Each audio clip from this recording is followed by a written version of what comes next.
हर हर महादेव, जय भोलेनाथ। नमस्कार, मैं साधना पांडे मार्गदर्शन पे आपका स्वागत करती हूँ। दोस्तों, मैं बात करूँगी अमावस्या तिथि की। कल चैत्र मास की अमावस्या है। कल का मतलब कि 30 मार्च 2022 को चैत्र मास की अमावस्या है। दोस्तों, यह अमावस्या विशेष हो गई है। क्यों विशेष हो गई है? क्योंकि जब अमावस्या तिथि गुरुवार या फिर शनिवार को पड़ती है तो ये और विशेष फल प्रदान करने वाली होती है। एक चीज़ मैं शास्त्रों का निचोड़ आपको बता दूं कि यदि आप पितृ तर्पण करते हैं तो ही आप जीवन में सुखी और संपन्न हैं। जैसे देवऋण आपके ऊपर होता है, आप प्रतिदिन सूर्य को अर्घ देते हैं, भगवान को भोग लगाते हैं, तो ये क्या है, आप देवऋण से मुक्ति के लिए ये सारे उपाय करते हैं। यदि आप अपने पितृ के लिए कुछ नहीं कर पाते हैं, तर्पण नहीं करते हैं, तो देखिए तर्पण तो बहुत बड़ी बात है। जैसा कि सभी लोग जो है तर्पण नहीं कर सकते हैं, लेकिन ये जो उपाय मैं बता रही हूँ ये स्त्री पुरुष बच्चे कोई भी कर सकता है। अमावस्या तिथि पे, हर अमावस्या तिथि पे आप कर सकते हैं। और इससे निश्चित रूप से मैं दावे के साथ आपको बता रही हूँ कि इससे किसी प्रकार का घर में यदि पितृ दोष होगा तो वो समाप्त हो जाएगा। दूसरी चीज़, यदि लगातार आप करते रहते हैं तो ये तर्पण के समान ही लाभप्रद होता है और कभी भी घर में पितृ दोष नहीं होता है। एक चीज़ और आपको पता होगा कि अमावस्या तिथि सिर्फ पितृ तृप्ति के लिए नहीं होती है, लक्ष्मी प्राप्ति के लिए बहुत विशेष तिथि मानी जाती है। आप सभी जानते हैं कि अमावस्या में ही हम माँ लक्ष्मी की पूजा कर दिवाली इतना बड़ा पर्व मनाते हैं। तो दोस्तों, ये अमावस्या बहुत विशेष होती है, इसको समझना चाहिए आपको, हमको, सबको। तो ये अमावस्या बहुत विशेष होती है, तो बिल्कुल हृदय के साथ इस वीडियो में अंत तक बनिएगा दोस्तों, क्योंकि अंत तक बनेंगे तो बहुत सारी चीज़ें ऐसी हैं जो कि आप बीच में इधर उधर करके देखेंगे तो छूट जाएगी। वैसे बाकी आपकी इच्छा, किसी को बाध्य नहीं किया जा सकता, लेकिन आप पूरी तरह से लाभ लेना चाहते हैं तो वीडियो में अंत तक बने रहें। यदि वीडियो आपको अच्छी लगती है, आपको पसंद आती है, तो आप इस वीडियो को लाइक ज़रूर करें और चैनल को सब्सक्राइब करके मार्गदर्शन परिवार का हिस्सा जरूर बने। दोस्तों, अमावस्या तिथि की बात कर लेते हैं। तो देखिए, कल जो है यानी कि 30 मार्च 2022 को अमावस्या तिथि पड़ रही है। अमावस्या और पूर्णिमा, ये तिथियां जो है शास्त्रों में बहुत विशेष महत्व रखती हैं। पूर्णिमा तिथि स्वयं में पूर्ण मानी जाती है, वहीं पे अमावस्या तिथि ऐसी तिथि है जो लक्ष्मी प्रदान करने वाली तिथि है, नारायण की कृपा दिलाने वाली तिथि है, हर हर महादेव की कृपा दिलाने वाली है, यानी कि हरि और हर दोनों की कृपा दिलाने वाली अमावस्या तिथि है। पितृ के बिना दोस्तों अपने जीवन में हर मनुष्य आगे नहीं बढ़ता है। यदि कोई मनुष्य अचानक उन्नति और तरक्की की सीढ़ियों पर चढ़ता है तो कहा जाता है कि कहीं न कहीं उसके पितृ संतुष्ट होकर के, तृप्त होकर के तब उसे आशीर्वाद प्रदान किया है। क्योंकि मनुष्य की उन्नति तरक्की तभी निश्चित होती है जब देवता और पितृ दोनों मिलकर साथ उसका आशीर्वाद उसे प्रदान करें। दोस्तों, ये सारे लाभ लेना है तो अमावस्या तिथि हर मानव जीवन को, हर मनुष्य को, स्त्री हो, पुरुष हो, बच्चे, हर कोई कर सकता है दोस्तों। इसमें कोई भी समस्या नहीं। बच्चे हैं तो भी कर सकते हैं, आप स्त्री हैं तो भी कर सकते हैं, पुरुष हैं तो कर ही सकते हैं, तो कर सकते हैं। अब विशेष चलिए बात कर लेते हैं कि हमें अमावस्या तिथि में करना क्या है। तो देखिए, सबसे पहली चीज़ तो मैं आपको बताऊंगी, एकदम नोट कर लीजिए कि हर अमावस्या में आपको सुबह जल्दी उठना है। कभी भी 7 बजे 6 बजे सूर्य उगने के बाद तो उठिएगा मत अमावस्या तिथि में, क्योंकि सिर्फ आप पितृ को संतुष्ट नहीं करेंगे, आपको लक्ष्मी भी मिलने वाली हैं। इस तिथि में यदि ये उपाय करते हैं तो लक्ष्मी प्रदान करने वाला ये उपाय है। तो सबसे पहले हो सके तो 4 बजे उठ जाइए, नहीं तो 5 बजे। इतना सुबह उठिए कि बस अंधकार रहे, किसी का चेहरा ना आपको दिखे, ऐसे सुबह उठ जाइए। उठने के बाद हो सकता है कि आपके घर में लेट मेड आती होंगी, लेकिन आज आपकी जिम्मेदारी है कि आज आप अपने घर को बहुत अच्छी तरह साफ करेंगे, विशेषकर रसोई घर को बहुत अच्छी तरह साफ करें, मुख्य दरवाजे को और अच्छी तरह से साफ करें, उसको पानी डालकर धुलें पूरे घर को। यदि उस टाइम धुल सकते हैं तो अति उत्तम, लेकिन नहीं धुल सकते तो आप अच्छी तरह से घर के मुख्य दरवाजे पे पानी डाल करके घर के दरवाजे को साफ करें। स्वास्तिक हम सबके दरवाजे पे बना रहता है, जैसा कि मैं विशेष तिथियों पे आपको बताती हूँ पुनः बनाने का, तो आज भी बताऊंगी। क्योंकि ये अमावस्या जो है दोस्तों गुरुवार की अमावस्या है। गुरुवार लक्ष्मी नारायण का दिन है और आज यदि ये उपाय करते हैं अमावस्या तिथि में तो विशेष फलदायी होता है। सुबह सुबह ही आप अपने घर के जो स्वास्तिक पहले से आपने बना रखा है उसे आप किसी कॉटन के कपड़े से या फिर उसे साफ कर देंगे। उसके बाद जैसा कि आपको पता है, मैं बताती भी हूँ आपको कि पुनः आपको स्वास्तिक का निर्माण करना है। दोस्तों, स्वास्तिक निर्माण करने में एक चीज़ का ध्यान रखिएगा कि 4 टिक्कियाँ जो बीच में आती हैं वो दीजिएगा और दोनों तरफ जो कोने में 2-2 लाइनें खिंची होती हैं वो ज़रूर करिएगा, तभी जाकर स्वास्तिक पूर्ण माना जाता है। और स्वास्तिक को मात्र स्वास्तिक समझने की भूल ना करें दोस्तों। स्वास्तिक चिन्ह जो है गणेश जी का चिन्ह माना जाता है, और गणेश जी मतलब कि रिद्धि सिद्धि, समृद्धि, खुशियाँ, सौभाग्य, तो बहुत सारे लाभ है स्वास्तिक की। इसलिए मैं तो कहूँगी कि जब मैं विशेष अवसर आते हैं आपको बताती हूँ, तो टेंशन लेने वाली कोई बात भी नहीं है आपको कि बहुत सारी चीज़ें याद रखने वाली हैं। याद रखते हैं तो बहुत अच्छी बात है, नहीं रखते हैं तो विशेष समय पे मैं आ ही जाती हूँ आपको याद दिलाने के लिए। तो बस कल ये याद रखिएगा स्वास्तिक किस चीज़ से बनाना है। तो कल स्वास्तिक आप जो है हल्दी या फिर केसर से बनाते हैं। केसर बहुत लोगों के पास नहीं होगा, लेकिन कोई समस्या नहीं, आप हल्दी में गंगा जल मिलाकर बना लीजिए दोस्तों। ये उपाय अपने आप में ही बहुत महत्वपूर्ण है। एक चीज़ और बताऊँ मैं, जिन लोगों की दुकानें नहीं चल रही थी, मुझसे फ़ोन पे बात हुई, उनको मैंने कहा और वो लोग इस उपाय को किए दोस्तों, एकदम 100%, मतलब मुझे बहुत ज़्यादा यश मिली है इस उपाय से, इसलिए मैं बता रही हूँ। तो ये उपाय आप कीजिए। और हाँ, बहुत सारे लोग नंबर के लिए परेशान हैं, तो जो है कि मैं डिस्क्रिप्शन में डाल दूंगी अपनी जो आईडी है इंस्टाग्राम फेसबुक की, तो आप उस पर से जाकर मेरा नंबर ले सकते हैं। संभव हुआ याद रहा तो मैं डिस्क्रिप्शन में अपना नंबर भी दे दूंगी। लेकिन एक चीज़ ध्यान रखिएगा दोस्तों कि यदि कोई बहुत आवश्यक कार्य हो तो ही अपना कॉल कीजिएगा, नहीं तो कमेंट में पूछिएगा। जैसा कि मैं आपको कम्युनिटी में बता चुकी हूँ कि काफ़ी मैं परेशान थी इन दिनों, इसलिए आपके कोई रिप्लाई वगैरह मैं कर नहीं पा रही थी, वीडियो भी टाइम से नहीं आ पा रहे थे। तो मैं बात कर रही थी स्वास्तिक की। तो स्वास्तिक आपको कल जरूर बनाना है, कल बना लीजिए। बच्ची है, लड़का, मतलब मेरे कहने का मतलब कोई भी है, बस बना लीजिएगा।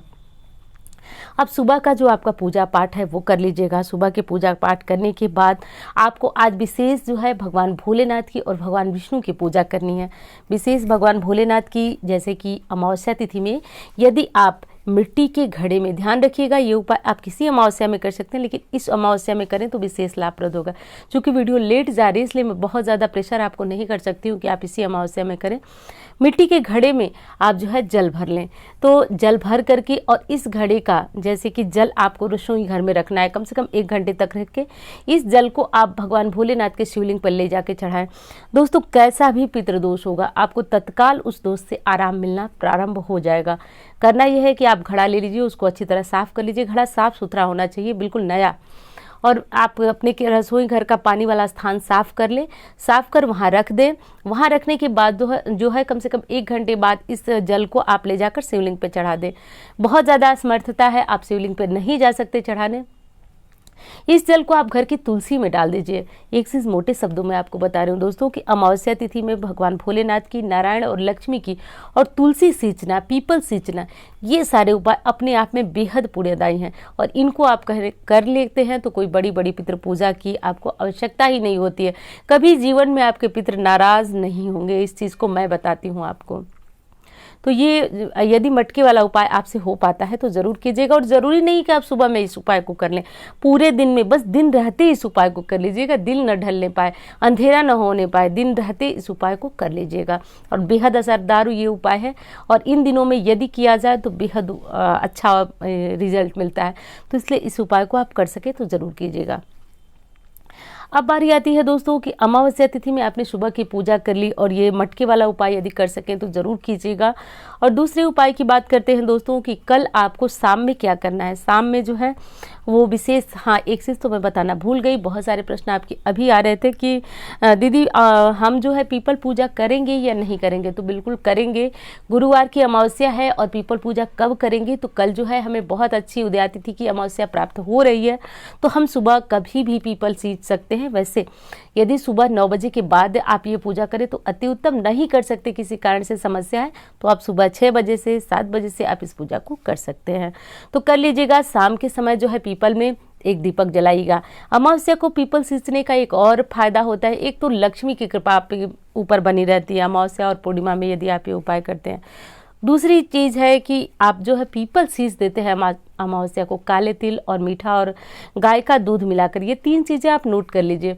अमावस्या तिथि में इन चीज़ों को डालकर यदि आपने पीपल सींचना प्रारंभ किया तो हो सकता है कि आपको कुंडली देखने के बाद पंडित जी बहुत बड़े पितृदोष से आपको परेशान बताएं, लेकिन धीरे धीरे आप उससे निकल जाएंगे। तो ये है अमावस्या पे पीपल सींचने का चमत्कार। लक्ष्मी तो घर में आती ही आती हैं। शाम के समय यदि आपके पास समय हो तो एक दीपक ले जाकर के, साधारण दीपक, गोलबाती, लंबी बाती जो भी हो, आप ये दीपक जला सकते हैं। दीपक आज जो है तिल के तेल का जलाते हैं तो विशेष लाभप्रद होता है। तो ये हो गया आपका पीपल पूजा और पीपल पूजा का समय, और कर लीजिएगा, ज़रूर कर लीजिएगा। और आज तुलसी में भी दीपक जरूर जलाइएगा, तुलसी में जल जरूर चढ़ाइएगा। ये सारे उपाय आप कर लीजिएगा। यदि काले तिल डालकर आप पीपल नहीं सींच पाते हैं तो तुलसी सींचिएगा। तुलसी सींचने से भी पितृ तृप्ति होती है, और पितृ की कृपा यदि बन जाए दोस्तों तो कहा गया है कि व्यक्ति मालामाल हो जाता है। मैंने पूर्व में ही आपको बताया कि यदि व्यक्ति अचानक किसी ऊंचाई पे पहुंच जाता है, जैसे कि आपने भी देखा होगा जीवन काल में हर कोई ऐसी एक दो लोग मिल ही जाते हैं कि जैसे कोई व्यक्ति बहुत ज़्यादा कंगाल है और अचानक उसके पूरे इतने तेज उदित होते हैं कि वो बहुत ज़्यादा ऊंचाई की सीढ़ियों पे पहुंच जाता है। तो यदि ऐसा होता है व्यक्ति, तो माना जाता है कि उसके पितृ कहीं न कहीं तृप्त हुए हैं उसके किसी कार्य से, उसके किसी कृत्य से। तो बस वही काम हमें करना है कि पितृ जो है हमें भी फर्श से अर्श पे ले जाए, हमें भी ऊंचाई तक ले जाए। तो आप इस काम को कर लीजिएगा। अब बारी आती है दोस्तों, एक और उपाय करूंगी जो कि बताऊंगी, जो कि आपको करवाऊंगी, सिर्फ बताऊंगी नहीं दोस्तों, कराऊंगी आपको, और आप कीजिएगा। मेरा यही कहना है। पीपल तो आपने पूजा ही, लेकिन शाम के समय, या फिर एक चीज़ कहूँगी, यदि सुबह को समय नहीं मिल रहा तो आप शाम 8 बजे तक इस उपाय को कर सकते हैं अमावस्या पे। और ये अमावस्या का उपाय जो मैं बताने जा रहा हूँ, एक किसी अमावस्या पे नहीं, आप किसी भी अमावस्या पे कर सकते हैं। ये उपाय बहुत ज़्यादा पावरफुल है, तो इसलिए इसको नोट भी आप कर सकते हैं। तो करना यह है दोस्तों कि आप अमावस्या तिथि पे आम की लकड़ी ले लें, गाय के गोबर का उपला ले लें, और यदि आप पुरुष हैं तो गायत्री मंत्र बोलते हुए 108 आहुतियाँ मात्र घी से दीजिए। कोई आप समीधा वगैरह मत बनाइए, क्योंकि मैं जानती हूँ समीधा वगैरह बनाने में टाइम भी जाता है, चीज़ों को धुलो, मिलाओ, सारी चीज़ों को सुखाओ, तो बहुत सारा टाइम जाता है। लेकिन मात्र गाय के घी का 108 आहुतियाँ देते हैं तो घर में कैसा भी रोग हो, कलेश हो, कर्ज हो, और जिस काम के लिए आपने इस नियम को शुरू किया, तो दोस्तों ये नियम थोड़े से लंबे चलते हैं, लेकिन इनके विफल होने का तो सवाल ही नहीं उठता है।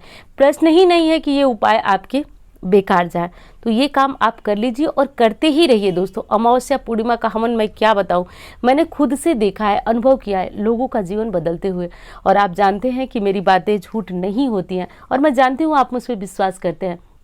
नहीं तो यूट्यूब पे बहुत सारी वीडियो पड़ती हैं और आपके लगातार फ़ोन आ रहे हैं कि आज वीडियो क्यों नहीं आई, आज अमावस्या है। तो दोस्तों मेरे लिए बहुत बड़ी गर्व की बात है, और मैं हाथ जोड़कर आप सभी की इस प्रेम के लिए कृतज्ञता प्रकट करती हूँ दोस्तों, दिल से प्रकट करती हूँ। बहुत बड़ी बात है मेरे लिए। तो ये काम आप अवश्य कीजिएगा, आप अवश्य कीजिएगा इस काम को, कि आप थोड़ा सा हवन जरूर कर लीजिएगा। गायत्री मंत्र से नहीं कर सकते तो जो भी आपके इष्ट देव हैं, जैसे भोलेनाथ आपके इष्ट देव हैं तो नमः शिवाय ओम कर सकते हैं, फिर नमः शिवाय कर सकते हैं, राम राम कर सकते हैं, जो आपकी इच्छा हो। बस आहुति दे दीजिएगा 108। अब हो सकता है आपके पास उतने घी नहीं हो तो आप 11 आहुतियाँ दीजिएगा। पूरे घर में ये आहुति फैलते ही दोस्तों रोग, ऋण, शत्रु, जितनी भी परेशानियां घर की है वो धीरे धीरे कटने लगती हैं। तो बेहद जो है ये असरकारी उपाय है। आज तो मैंने बताया आपको सूर्य को अर्घ दीजिएगा। यदि पितृदोष से परेशान है, देखिए पितृदोष से परेशान का ये जो है लक्षण होता है कि घर में यदि बच्चे विवाह के योग है, उनके विवाह नहीं हो रहे, भाई भाइयों में आपसे बिल्कुल नहीं पटती है, नहीं बनती है, घर में बराबर किचकिच बना रहता है, घर में जैसे अपने घर में अच्छा नहीं लगता है, सिर भारी रहता है, तो ये सारे लक्षण जो है पितृदोष के हैं।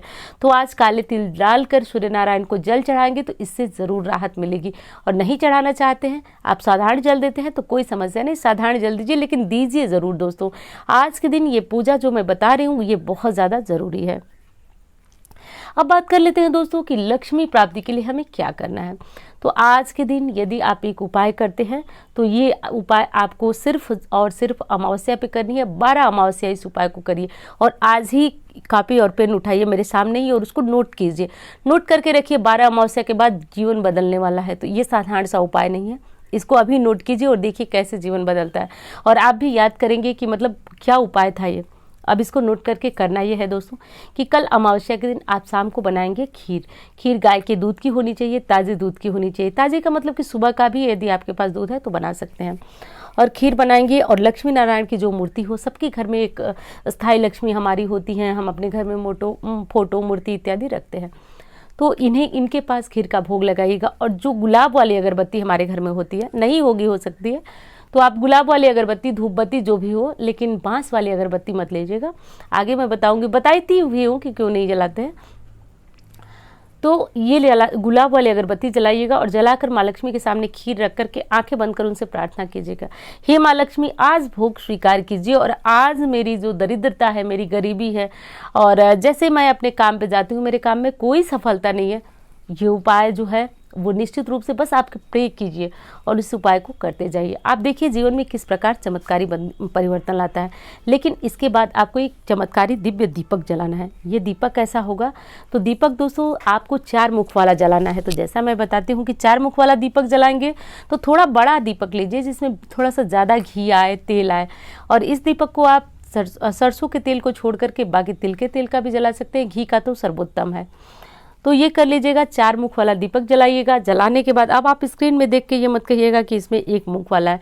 ये इस तरह से आपको शो किया गया है, लेकिन आपको दीपक जो इस उपाय के लिए जलाना है 4 मुख वाला जलाना है। उपाय को दिन ढलने के बाद करना है। जो ये उपाय मैं बता रही हूँ दिन ढलने के बाद आपको करना है। खीर का भोग लगाइए, एक 4 मुखी का दीपक जलाइए और बैठ जाइए, वहीं पर बैठ जाइए। और करना यह है दोस्तों कि आपको कनक धारा स्त्रोत का पाठ करना है। कितने पाठ करना है? तो 11 पाठ करना है। दोस्तों कहा जाता है कि 11 मात्र जो है कनक धारा स्त्रोत का पाठ करने से शंकराचार्य जी ने स्वर्ण वर्षा कराई थी।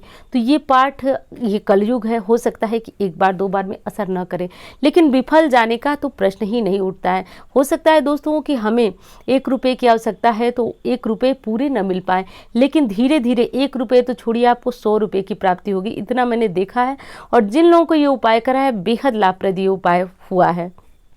तो कीजिए आप इस उपाय को 11 बार कनक धारा स्त्रोत का पाठ कीजिए। एक गलती आप करते हैं कनक धारा स्त्रोत का पाठ करते हुए, पूरी तरह से भाव विभोर होकर करिए। दोस्तों क्या करते हैं हम जल्दी जल्दी में 11 पाठ करना है तो हमको ये लगता है जल्दी जल्दी बस 11 खत्म करना है। ऐसे कोई पाठ नहीं होता दोस्तों। ऐसे कीजिए, अंकम हरे पुलक भूषणम आश्रयंती।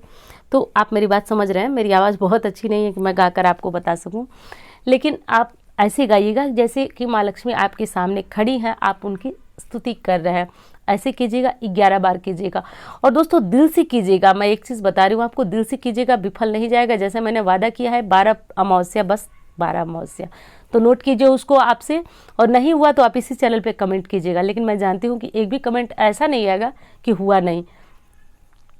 तो आप इस उपाय को कर लीजिएगा। ये चमत्कारी दीपक यदि असंभव हुआ तो रात 12 बजे तक तो जलने ही दीजिएगा। थोड़ा सा आपका घी लगेगा, तेल लगेगा, लेकिन कुछ दिन बाद आप इतने सामर्थ्यवान हो जाएंगे कि आप इस उपाय को छोड़ेंगे नहीं। मेरे बिना कहे भी आप इस उपाय को सालों साल करेंगे। तो कर लीजिए, स्त्री भी कर सकती हैं, पुरुष भी कर सकते हैं, इस उपाय को कर सकते हैं। अब दोस्तों भोलेनाथ को, हमारे भोलेनाथ को कौन छोड़ सकता है, वो भी अमावस्या तिथि पे। मैं तो हमेशा ही बताती हूँ, लेकिन अमावस्या तिथि है तो जो भी चीज़ें मिल जाए, काले तिल यदि आप चढ़ाते हैं तो विशेष लाभप्रद होता है। बस चढ़ा डालिए, पूजा कर डालिए। यदि घर में शिवलिंग है तो कर लीजिए, नहीं तो मंदिर में जाकर पूजन, अभिषेक, जो भी चीज़ें हैं वो आप कर लीजिए। दोस्तों विशेष लाभप्रद ये उपाय है, इन्हें कर लीजिए। और वीडियो कैसी लगी ये ज़रूर बताइएगा। चैनल को सब्सक्राइब कीजिएगा, मार्गदर्शन परिवार का हिस्सा बनिए। तो उम्मीद करती हूँ जानकारी आपको पसंद आएगी। धन्यवाद।